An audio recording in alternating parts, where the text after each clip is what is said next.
Hello friends, multiple choice question का next part. अगर आप ये जानना चाहते हैं कि प्लानिंग्स को इकोनॉमिक डेवलपमेंट के लिए सबसे पहले किस एडमिनिस्ट्रेटर ने सजेस्ट किया, कौन से 5 ईयर प्लान है उसमें डिसइक्विलिब्रियम है इकोनॉमी में, उसको उठाया गया। एमएसपी किसकी रिकमेंडेशन पर डिटरमाइन की जाती है, कौन इसको सजेस्ट करता है, या कोल है जो कुकिंग और नॉन कुकिंग इन माइंस को कब नेशनलाइज्ड किया गया। ऐसे कुछ क्वेश्चंस का आंसर आपको इस क्लिप में दिया जाएगा, तो इनके आंसर जानने के लिए आप आगे का पार्ट देखते रहिए। बहुत शॉर्ट में आपको बता रहा हूँ इनका, तो आगे का पार्ट आप देखिएगा और इन क्वेश्चंस के आंसर आप खुद भी देने की कोशिश करिए और इसको भी देखिएगा। The first question of this part is, who was the first administrator statesman to attempt planning as a means of economic development? किसने सबसे पहले, कौन ऐसा स्टेट्समैन था जिसने सबसे पहले ये बताया प्लानिंग को इकोनॉमिक डेवलपमेंट है उसके लिए यूज करना चाहिए।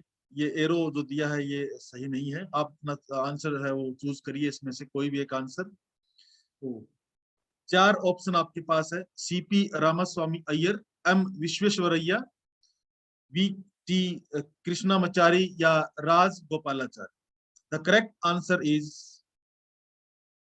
एम विश्वेश्वरैया। ये पहले एडमिनिस्ट्रेटर स्टेट्समैन थे जिन्होंने प्लानिंग की कंसेप्ट को किसी भी कंट्री में इकोनॉमिक डेवलपमेंट है उसके लिए यूज करने को कहा। And he believe that through planning the workers felt motivated as it allows them to follow a certain target. और ये एक इंडियन सिविल इंजीनियर थे और statesman. The second question is, the aim of which of the 5 year plans was to correct the disequilibrium in the economy? कौन से 5 year plan में economy में disequilibrium उसको करेक्ट करने के लिए सजेस्ट किया गया? फर्स्ट 5 ईयर प्लान में, सेकंड में, थर्ड में या फोर्थ में, चारों में से एक आंसर है। The correct answer is the aim of the first 5 year plan was to correct the disequilibrium in the economy.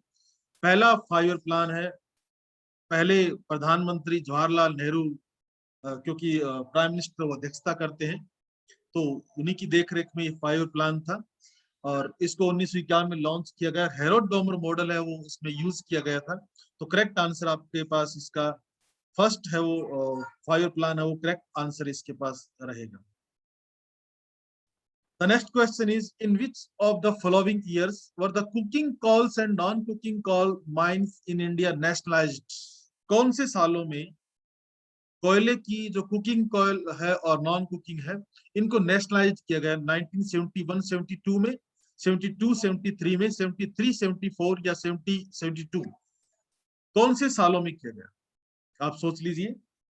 The correct answer is 72 73 is the correct answer. 71 72 में कुकिंग कोल को और 73 में नॉन कुकिंग कोल माइंस है उनको nationalise कर दिया गया था।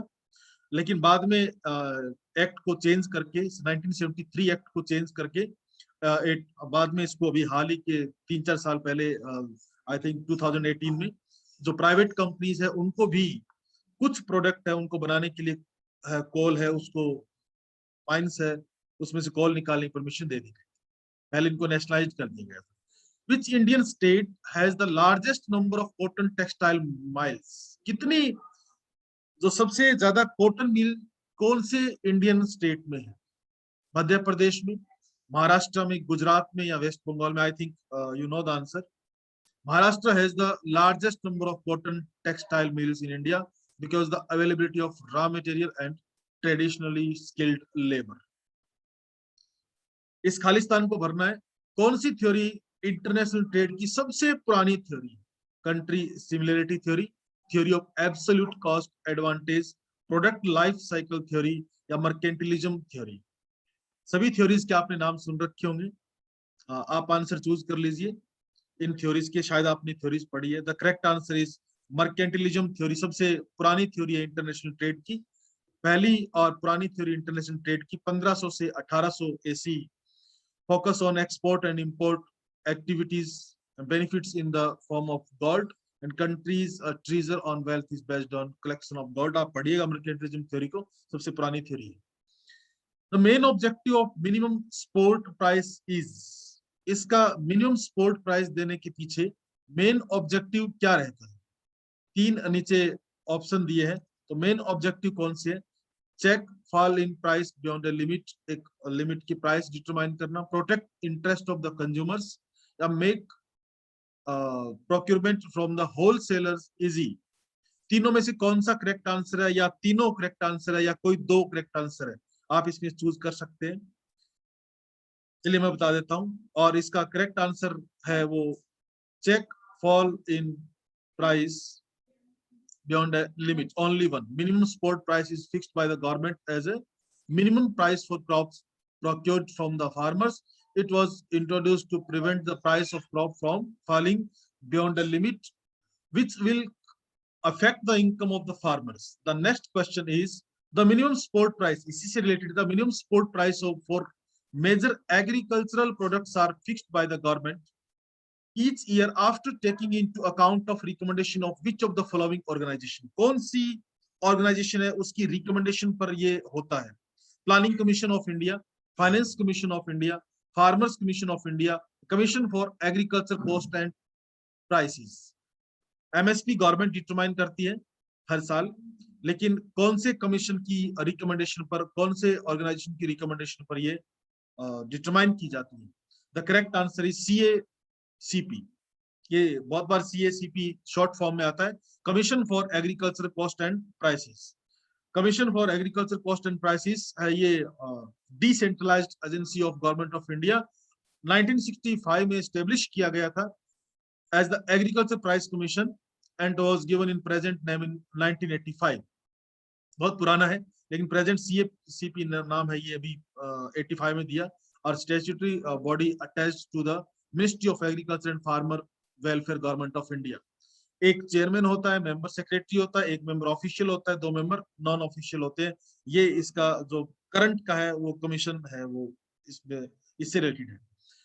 और लास्ट क्वेश्चन आज का, house hold sector in India invest maximum part of its saving in which of the following. चार ऑप्शन है, इसमें से इंडिया में हाउस होल्ड सेक्टर किस में ज्यादा इन्वेस्ट करता है? इंश्योरेंस सेक्टर में, फिक्स्ड डिपॉजिट में, म्यूचुअल फंड्स में, या गवर्नमेंट सिक्योरिटीज में? आपका आंसर शायद गवर्नमेंट सिक्योरिटीज हो सकता है, म्यूचुअल फंड तो हो ही नहीं सकता। इंश्योरेंस में भी करते हैं और एफडी में भी करते हैं।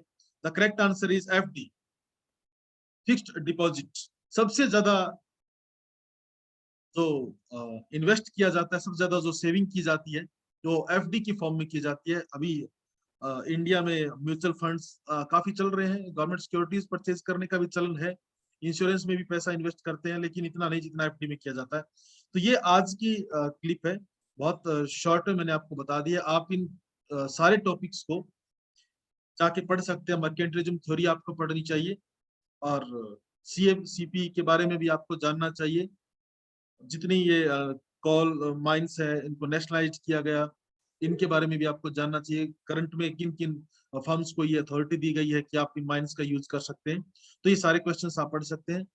नेक्स्ट क्लिप बहुत जल्दी हम लेके आएंगे, और इन सभी को लाइक करने के लिए आपका बहुत बहुत धन्यवाद।